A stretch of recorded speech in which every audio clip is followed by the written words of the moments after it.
shirka lagu qabtay magaalada Garowe ee labada nin marna ilmaadeerka ah marna isu seediga ah ay waxa ay ka doodayeen ee maleegayeen heshiiskana ay ka soo saareen annaga nama khuseeyo waxay noo yihiin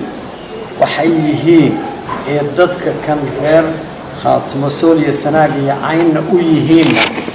hadda cidina kuma khasbin laakiin iyaka si cad u tusay inay cadowga ummadda yihiin dadka yihiin inay u soo banbaxeen inay dilaalaan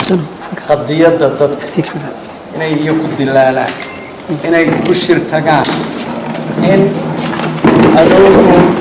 dhaxalkoodii ay iyaku dadkii lahaa dhaxalka goobjoog wada yihiin ay rabaan inay duudsiyaan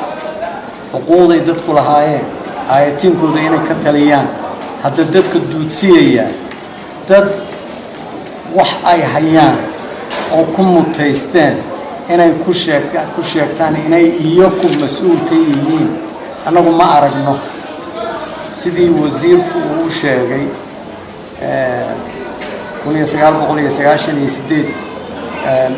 heshiis waa jiray dadka reer Sool iyo Sanaagna waa ka qayb galeen shirka waxba la kala saxeexday wixii wax hirgalay maaha ummaduna waxay ku aansatay bishii January 2012 inay iyagu aayahooda ka taliyaan maamulkooda samaystaan wax la madhoodheeyna ma ahayn waxa isu yimi oo adduunku la socda dad 4-5 kun ah yaa bil joogay magaalada Taleex kuwa dibadda ka yimi ismadoodii oo dhan cuqaashoodii 578 culamaa diinkoodii waxgaradkoodii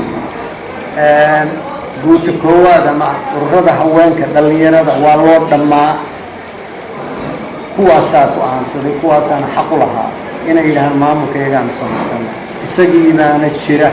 isagii baanu hadda nahay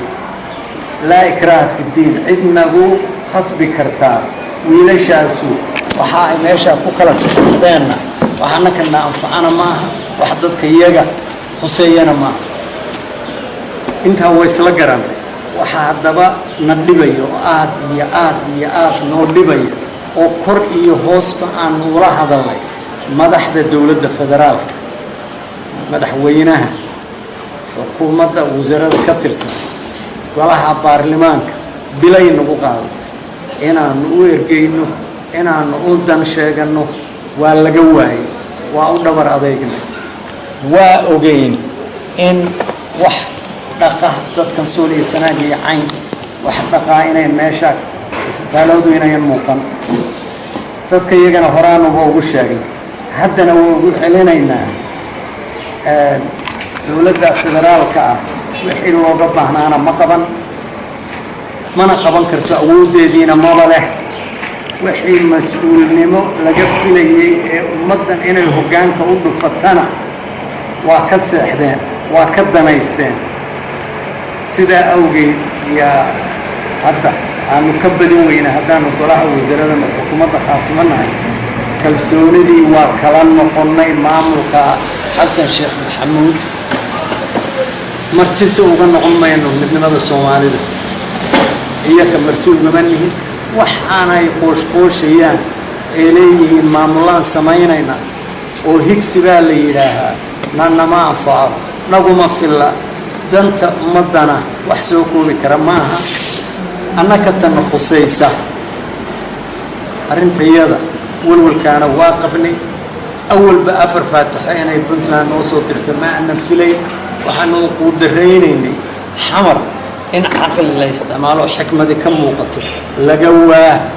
sida awgeed baanu kalsoonida uga noqonnay sida awgeed baanu ka tashanaynaa aayaha iyaga waxa noo muuqata ee qalinkan halkan lagu saxeexayo ee ay u badan yihiin dadan Soomaaliyaba ahayn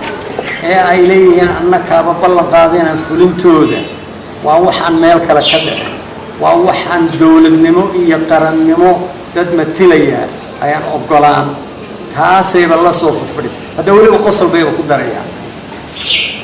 وقص القرير بنسوي ملايين وأنا هذا نوم مقطع دب وين وأنك نوم مقطع وين نجوها إسا وأنت النبت قليده أجن